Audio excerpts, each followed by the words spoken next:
At this point, it gives me great pleasure to introduce the president of the School of Visual Arts, David RHodes.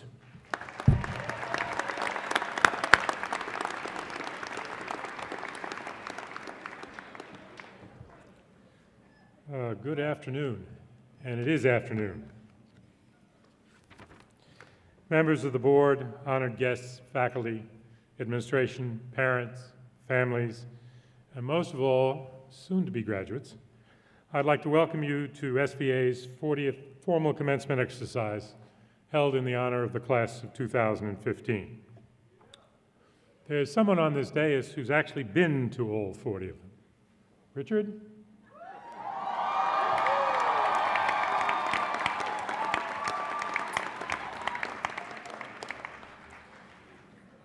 I think it would be best to begin by thanking a few of the people who have made today's events possible. First, the Commencement Committee, Milton Glazer, Kevin O'Callahan, and Anthony Rhodes, who are chiefly responsible for the design of today's ceremony. I would also like to thank Lucky Checkley, Director of Academic Advisement, and the academic advisors who have helped guide you here. Finally, echoing the words that all of us say, I think we should all thank those parents, grandparents, friends, significant others, in some cases children, whose emotional and financial support have enabled you to reach this point. Thank you all.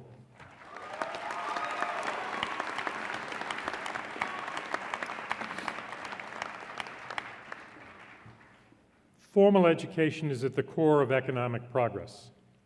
The correlation between illiteracy and poverty is undeniable.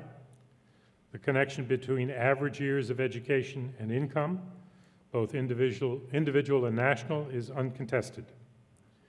But formal education has been at the center of the struggle for equality and equity in the world, and especially in the United States. Some of you may be familiar with Brown v. Board of Education, the 1954 Supreme Court case that made school segregation unconstitutional. But Brown was the culmination of a series of higher education cases beginning in 1936 with Murray v. Maryland, Missouri v. Canada, Sweat versus Painter, and McLaurin versus Oklahoma Board of Regents of Higher Education.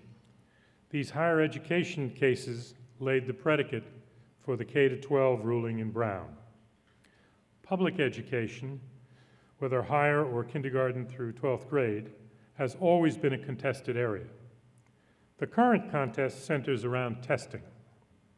As part of what is called education reform, in 2001, Congress passed and George W. Bush signed legislation entitled the No Child Left Behind Act.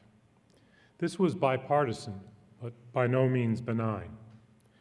The act mandated students be tested annually and that satisfactory progress for all students be made on an annual basis. Those schools where progress was judged inadequate were deemed failing and subject to reorganization. The act mandated that all students in American public schools were supposed to be proficient by 2014. And they might have been, except the definition of proficient was changed. For example, in 2009, 77% of students who took New York's statewide examination were found to be proficient in English. In 2010, the bar was changed so that only 57% were then proficient. More recently, another test, the statewide proficiency has dropped to 31%. Essentially the same children, in the same buildings, with the same teachers, but differently engineered outcomes. The only difference was the test. It's becoming clearer that the test is flawed, not the students, not the teachers.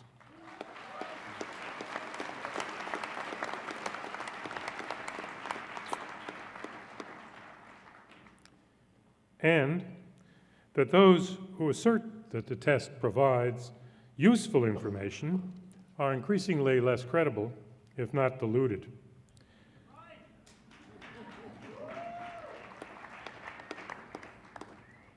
So it's not surprising that some parents have had enough.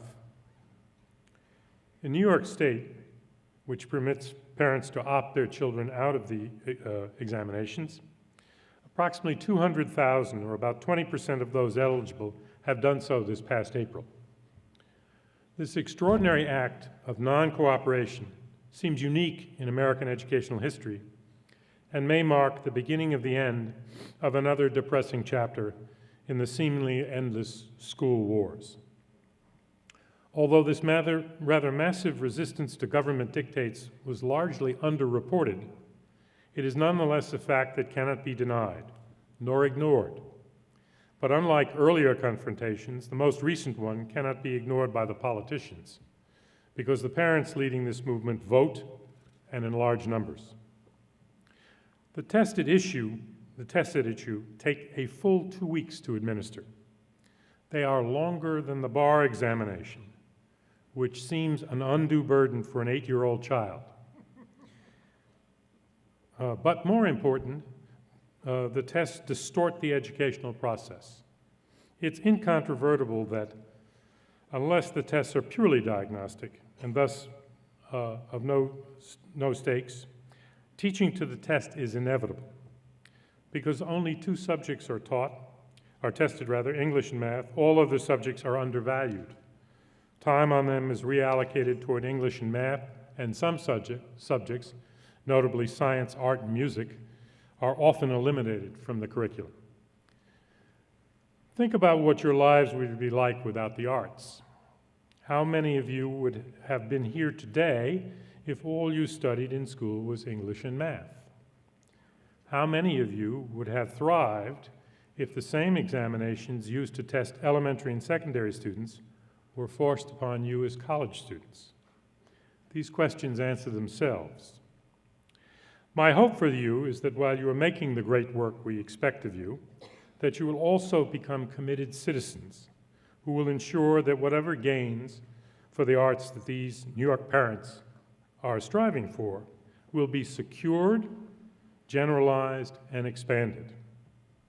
So congratulations, you have made it. Don't forget to vote.